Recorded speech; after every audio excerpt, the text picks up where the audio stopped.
Héctor, eh, tengo que decir algo que me parece que es muy pertinente y yo sé que tú lo vas a contestar y es porque si hay alguien de fuera que conoce a Bogotá, eres tú, sin ser bogotano y sin haber estado en Bogotá. Entonces quisiera que empezáramos y que me definieras a Bogotá sin ser rolo. ¿Qué es ser Bogotá sin ser rolo? ¿Qué es ser Bogotá sin ser rolo? Uf, complicado. Bueno, hoy lo tenemos fácil. El día nos ha acompañado, me ha permitido comparar Madrid con Bogotá, con ese cielo gris, con ese cielo sin llover, pero que a veces llueve, con esa tonalidad, digámoslo así, de al mismo tiempo de éxito y fracaso, que te impone ese gris que te cubre por encima, pero al mismo tiempo quieres salir adelante a través del gris de la ciudad. Es ese sentido y lo que saco de la literatura y lo que saco en realidad de cada vez que hablo con alguien que es bogotano y que es rolo, sí es esa combinación de, por un lado, la pretensión del éxito y por otro lado, el romanticismo, el fracaso. Y casi al final se termina sintiendo el fracaso como éxito y el éxito como fracaso. Se terminan juntando las dos cosas y lo importante es salir feliz, vamos a decirlo así, de la situación, ¿no? Aquello es algo así, por lo menos lo que se percibe cuando uno lo lee. La bella infame que dice Mauricio, ¿no? Al mismo tiempo. Por un lado es bello, por otro lado es infame, ¿no? Por un lado es fracaso y por otro lado es éxito. Es una situación muy paradójica, muy contradictoria.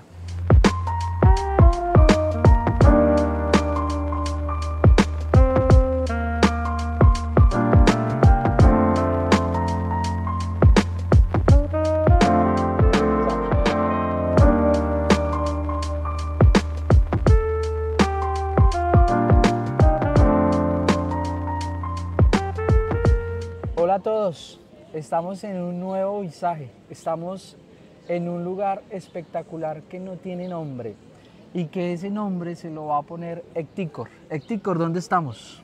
Es un lugar perdido de Madrid. Un lugar perdido, perdidísimo, Perdidísimo, retirado. perdidísimo, nadie lo encuentra, nadie, jamás. Bueno, estamos aquí En un rincón escondido de Madrid. en un rincón escondido. Estamos en el Retiro de Madrid, en el Parque El Retiro, y atrás tenemos el Palacio de Cristal. Y estamos aquí para hacer una entrevista que nos adeuda hacerla, que nos llevábamos tiempo por hacerla, pero que por fin se concreta. Y es una entrevista con Héctor Martínez. Héctor ha leído ya a muchos bogotanos, Héctor ha estado muy pendiente de la movida literaria en Bogotá, y para nosotros es un placer poder entrevistar a Héctor para que nos comente cómo ha sido su experiencia con la lectura de los rolos. Entonces, Héctor, muy bienvenido a Entrevisajes. A ti, César, muchas gracias. Un saludo a Mauricio, que andará por ahí viéndonos, por lo menos en la distancia, espero. Por fin, un visajoso, en un visaje. Me voy a ver a mí mismo como visajoso a una y otro lado de la pantalla, por fin. Y voy a entender ya la dicotomía que es la palabra visaje, dentro y fuera. Y sí, bueno, no he leído tantos, cuidado, pero sí los he leído gracias a vosotros, gracias a los visajes precisamente, gracias a los que habéis ido presentando, habéis ido hablando, habéis ido comparando, y entonces sí es verdad que hablábamos de Chaparro Madiedo, Idiope en las nubes, que pegó muy fuerte en los 90 y se ha convertido en todo un icono dentro de la literatura underground bogotana. Te comentaba, leía a Luis Fayat, por ejemplo, ¿no? Dentro de la literatura que refleja las clases burguesas y las familias y los rencores y las rencillas entre las familias dentro del Bogotá. Estaba con Paula Quintana, creo que es, Paula, puede ser, Sí. de La Perra, es la obra, creo recordar, o La Presa, no, La Presa, No, no, La Perra. La Perra, no, me estoy con La Presa, La Perra, efectivamente. La perrísima. Entonces sí, Mario Mendoza también, o sea, son autores que tengo y de hecho tengo ahí el ebook lleno todavía tengo bastante que leer, pero sí los voy siguiendo. Mano Negra. Mano Negra. Entonces ahí los voy siguiendo, los voy leyendo, es una literatura que para mí, como español, como madrileño, dentro del, digámoslo así, la cámara de resonancia que es Madrid y que es España, donde parece que solamente se lee lo español y solamente se lee lo que tenga determinadas limitaciones ideológicas, estilísticas, ¿no? Y se mueven en ese, lo comentáis vosotros, en ese mainstream que hay capitalino, ¿no? Digámoslo así. Para mí el poder leer autores bogotanos, colombianos, peruanos, mexicanos, es casi un aire fresco. Es casi como se sintió la llegada de la literatura, el realismo mágico a España en los años 50-60, como un aire fresco que realmente inundó las letras españolas en ese momento. Un lugar que te inspire de Bogotá, Héctor, un lugar que tú digas, cada vez que hablan de ese lugar me gustaría estar ahí. Yo te he escuchado hablar muchas veces de Bogotá sin que tú estés en Bogotá y siento que también te lleva a inspirarte lugares de Bogotá sin estar en Bogotá. Sí, a ver, todo el mundo siempre te habla de, no, tienes que visitar la Candelaria, no, tienes que visitar... No, yo siempre he sido más de visitar el Cerro Monserrate, pero además no el cerro, sino los pies. La zona más chunga, vamos a decirlo así, la zona más complicada, la zona de los crímenes, la zona de... Siempre esa zona que es muy solitaria, muy verde, muy a los pies. Yo además vivo a los pies de montaña, vamos a decirlo así.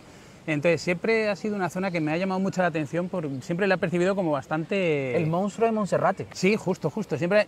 Esa zona sí, y luego no quisiera entrar porque me han contado historias terribles, pero al mismo tiempo, como te decía, por el romanticismo que se le impone, en todas las obras literarias underground de Bogotá me encuentro el nombre de Santa Fe. Y dices, Santa Fe parece un sitio en el que te están llamando continuamente a que vayas, ¿no? Como una especie de atracción fatal, de que vayas, pero sabes que lo que te vas a encontrar allí tampoco va a ser bueno. Es como, ¿no? Una carencia de visitar turísticamente el infierno. Claro, y sí, así. los que nos están escuchando, los que nos están viendo, también conocen Subo Rincón. Y si le preguntamos a Héctor si conoce Subo Rincón, ¿qué nos dice Héctor de Subo Rincón?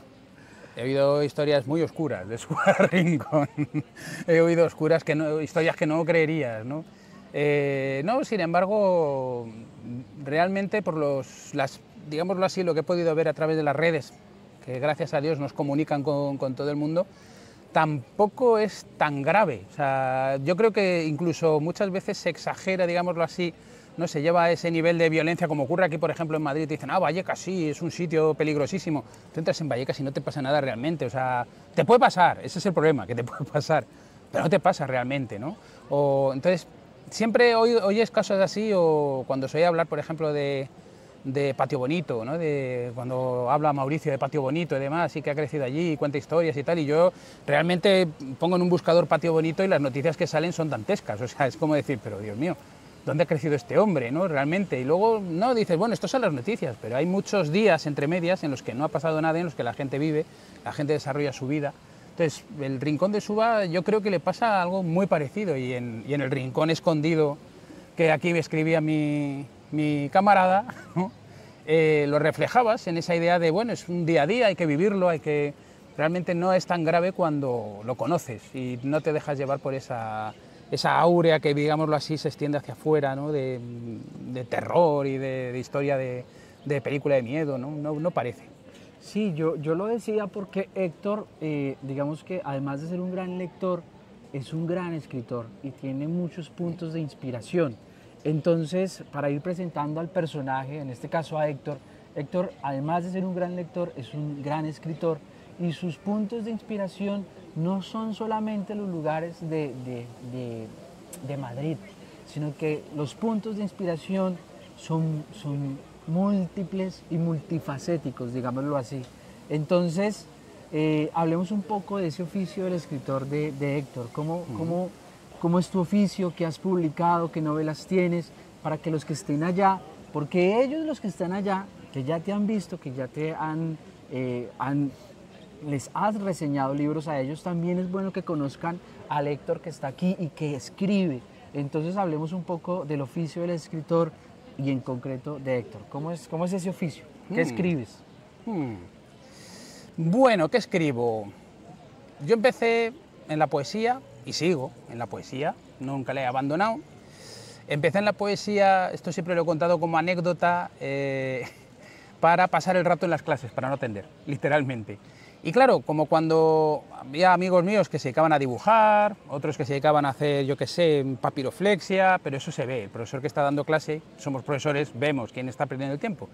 Sin embargo, cuando tú ves a un alumno con un bolígrafo escribiendo en una libreta, no sabes si está tomando apuntes o está haciendo otra cosa.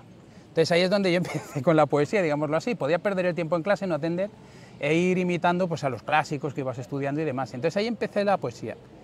Luego esa poesía desarrolló en la adolescencia a ver si con esto se puede ligar, a ver si con esto uno puede conseguir chica, y se conseguía en la adolescencia, ¿eh? En la mía por lo menos se conseguía. Literatura mata cara bonita. Sí, justo, ahí, tú lo has dicho.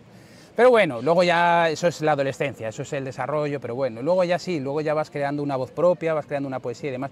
Y ahí es donde entro, donde se me empiezan a juntar literatura y filosofía. Es decir, entro en el bachillerato, es donde entran las asignaturas dentro del plan de estudios que yo seguía, entran las asignaturas de filosofía, me empieza a gustar la filosofía. Maldito día en el que le tuve que decir a mis padres, papá, mamá, quiero estudiar filosofía. Eso es anatema en una familia, es decir eso, dicen, Dios mío, mi hijo se va a morir de hambre, ¿no? Bueno, pues yo lo tuve que soltar, bueno. Y ahí entra el ensayo, es decir, se mezcla la poesía con la literatura, que ya lo tenía con Unamuno, ya lo tenía con Antonio Machado, ya lo tenía con Pessoa, ya tenía bastante hilada la literatura con la filosofía, y entonces pego el salto al género del ensayo, en el que me siento muy cómodo, o sea, es el que más fácil me resulta a la hora de expresar ideas, desarrollar argumentos, tengo una mentalidad un poquito, digámoslo así, establecida lógicamente, ¿no? En la reseña se ve que soy muy metódico y muy analítico, ¿no? Entonces me resulta bastante fácil desarrollar ahí los ensayos. Y luego pensé y dije, bueno, vamos a intentar escribir narrativa, ¿no? Todo el mundo se lanza a la narrativa, el ensayo no se vende, la poesía no se vende, me estoy hundiendo. Uno no se vende. Ahí tengo que pegar el salto. Y entonces vas a la novela, y claro, en la novela ya no es lo mismo, ¿no? En la novela, ni siquiera en el cuento, incluso en el cuento es más complicado, lo habéis comentado muchas veces, que el cuento es, aunque todo el mundo piensa, es más breve, son unas poquitas páginas, y dice sí, pero es tan breve que tienes que hacerlo muy bien. O sea, si lo haces mal se va a notar desde el principio. Y la novela, bueno, los errores se pueden ocultar, puedes enganchar más adelante, más... No, en el cuento, si no enganchas desde el principio, si el cuento no se soluciona al final, no tiene un cierre correcto, se va a notar enseguida, o sea, es muy certero, tienes que ser, no es nada fácil. Entonces, por eso me fui a la novela, dije, en la novela puedo encubrir más, puedo tapar más los errores o los...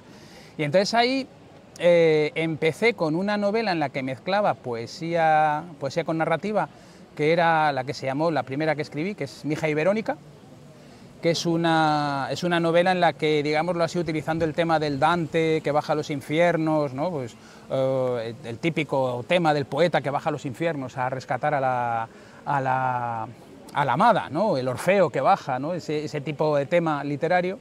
Yo lo hice, en ese momento tenía relación con el mundo artístico rumano, literatura rumana y demás, y entonces lo hice con el personaje de Mihai Eminescu, que es el poeta nacional rumano. Y entonces estaba bastante empapado por el círculo en el que me movía, de la biografía y demás, y entonces hice una especie como de descenso a los infiernos, una especie de divina comedia con Mihai Eminescu y contando lo que es su vida en el transcurso del infierno. Esa muy simbólica, muy poética, pero tampoco, no es un gran alarde, vamos a decirlo así, es un homenaje, ¿no? Luego vino una que me gustó mucho escribir y la escribí más, vamos a decirlo así, documentándome, porque claro, ensayista, pues escribe una novela mucho más documentada que otra cosa, y era La Emisión 109, que es una novela que es bélica. La gente me dice, ¿cómo la clasificas? Digo, bélica. Digo, sí, es bélica porque empieza hablando de el bombardero B-24, ¿no? El Lady Be Good, que se llaman, les ponían estos nombres, ¿no? Los americanos, que despegan de las bases del norte de África, de la base de Solug y demás, a hacer una misión de bombardeo sobre Nápoles. El caso es que la misión sale bastante mal, se tuerce muchísimo, y entonces uno va leyendo la novela y entonces se va percibiendo que bueno, parece una novela bélica, pero empieza con el misterio de que hay alguien que ha descubierto algo. En realidad, la novela empieza con que se ha descubierto un B-24 en medio del desierto en 1960, que nadie sabía que ese B-24, dicen, ¿qué hace un B-24? O sea, es un elefante en una habitación, que dice, ¿qué es esto? ¿No? Y entonces resulta que ese B-24 es el B-24 de los protagonistas de la segunda historia que va en paralelo. Y es la historia de este B-24 que a la hora de retornar a Solug estaban totalmente despistados de por dónde iban, y se pasaron la base, volvían de noche, no vieron la base, y entonces ellos pensaban que estaban sobre el Mediterráneo, y en un momento dado se quedaban ya sin combustible y se vieron saltando en medio del desierto. Y entonces deja de ser bélica, en realidad se convierte en una novela más existencial. O sea, es más filosófica, claro, yo tirando hacia la filosofía. Entonces ahí es el desarrollo de que esa tripulación termina intentando llegar a la base pensando que está en un camino, pero está en medio del desierto. Lo relaciono con la religión, lo relaciono con el camino del desierto, con el pueblo judío, con las tentaciones de Cristo al final. Hay uno de los personajes que se superpone, ya que hablamos tú y yo de la superposición cuántica, se superpone en el presente y en el pasado, y está el demonio alrededor rodeándole y tentándole, como diciéndole, bueno, si me das lo que yo quiero, si me das tu alma, cosa por el estilo, entonces hago que tú sobrevivas, hago que te encuentren, entonces tu cuerpo no esté aquí ahora en el año 60 y demás. El ángel caído, el ángel caído. Sí, justo, de hecho se basaba en ella. Y de hecho, el ángel caído, aquí en el retiro que lo tenemos, es ese elemento que aparece en la siguiente novela, que es El plomo avanza, que esa sí se sitúa en Madrid, esa es madrileña. Eso es un homenaje a Madrid y a la época de mis padres sobre todo, a la época del franquismo, en la que, como decía Mauro Barea, un gran amigo mexicano, escritor y gaditano y español ya, con nacionalidad dada, ¿no?, con la doble nacionalidad, decía que es sobre todo un homenaje a ese Madrid que todo el mundo se le imagina, esa España que todo el mundo se le imagina siempre gris, franquista, blanco y negro. Y sin embargo una novela, dices, una novela que te habla de extraterrestres, te habla de unas cosas muy locas que estaban ocurriendo en el Madrid, en ese Madrid que la gente ni siquiera llega a imaginarse y la gente ni conoce. Héctor, hay una cosa y voy a introducir una anécdota para que redondeemos esta primera parte de la entrevista, porque esta es la primera parte de la entrevista. Viene otra donde vamos a hablar sobre el oficio de traductor de Héctor, que es un gran oficio que él viene desarrollando. Viene haciendo unas traducciones de autores desconocidos, olvidados, pero quiero recordar una anécdota de algo que me pasó a mí para introducir tu obra, y es que en una universidad en la que yo trabajaba, luego me fui y resulta que yo escribí mi novela, los estudiantes quisieron leer mi novela, mi libro de cuentos En un interior escondido, y entonces en una ocasión una profesora les puso a leer a los estudiantes, no, tienen que hacer una exposición sobre un autor desconocido. Y a uno de esos estudiantes le dio por llevar mi libro, ¿sí? En un interior escondido. Y cuando él hizo la exposición, la profesora le dijo, ese no es ni escritor ni es desconocido, o sea, me dejó pulverizado. Y mi estudiante quedó muy desconcertado. Y me gusta mucho entrevistar a Héctor porque pareciera que a veces, nosotros a veces ni escritores ni desconocidos.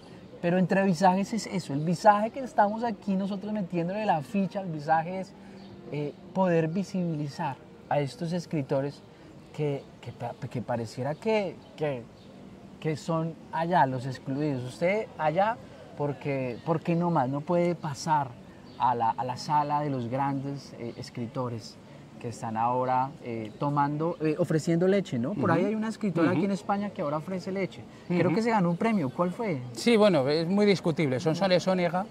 Sí. En el Premio Planeta, ¿no? Mejor no hablemos del Premio Planeta. De eso, porque nos metemos en unos líos tremendos. Sí, voy a terminar. Como sigo hablando del Premio Planeta, me voy a meter en tribunales. No vas a vender leche, sino que vas a vender, yo no sé qué, palomitas de maíz, no sé, en Bogotá agua de panela, aquí yo no sé qué sea, churros con chocolate, una cosa de esas. Pero eso que cuentas, me permite añadir, ya le pasó a un filósofo español conocido, Fernando Savater, cuando presentó su tesis en los años 70, creo que fue, y presentó su tesis sobre un filósofo desconocido que la gente no conocía, que era Émile Cioran. Y en España era súper desconocido y no le validaron la tesis porque dijeron que no valía inventarse filósofos. Y entonces Fernando Savater tuvo que presentar, creo, una carta firmada por Émile Cioran diciendo este señor existe, este señor es filósofo, este señor es reconocido en Europa, este señor... O sea, fue algo tremendo. Y algo que también me ocurre con mis alumnos, ya lo hilo, y es que a veces a los que preparo yo, como en el Centro de Formación para Profesores, en el ejercicio de prueba que les hacen, ¿no?, para acceder a plazas de profesor y demás en institutos públicos, a veces les hacen preguntas de, pues mencione tres novelistas del siglo XX, o mencione usted tres novelistas que empezasen a publicar en el 2000. Y claro, me dicen, ¿vale tal autor? Me dicen autores que a lo mejor son más underground o más desconocidos, y digo, a ver, es novelista, tendría que valer. Lo único que quieren es el canon, digámoslo así, de autores. Digo, pero vamos, si tu hermana escribe libros, perfectamente podrías decir el nombre de tu hermana. O sea, es escritora, escribe libros, vende libros, oye, pues estupendo, es novelista, al fin y al cabo está viva y publica, o sea, completa los cánones, pero quieren un canon.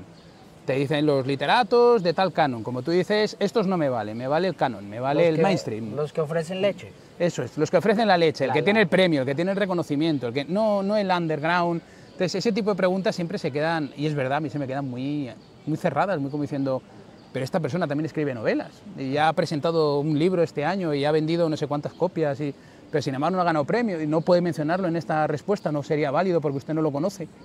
Así es. Bueno, Héctor, esta primera parte, un gustazo hablar contigo, un gustazo poderte presentar allá a todos los visajosos de Bogotá, a todos los visajosos de Patio Bonito, de Suba Rincón, de Los Laches, allá a todos los visajosos de Ciudad Bolívar que nos están escuchando y que nos están viendo. Entonces, nada, Miñerito Perrito, un gusto que estés aquí con nosotros. Por fin visajoso. Por fin visajoso, ya tenemos un visajoso más. Y pues nada, entonces, chao, chao.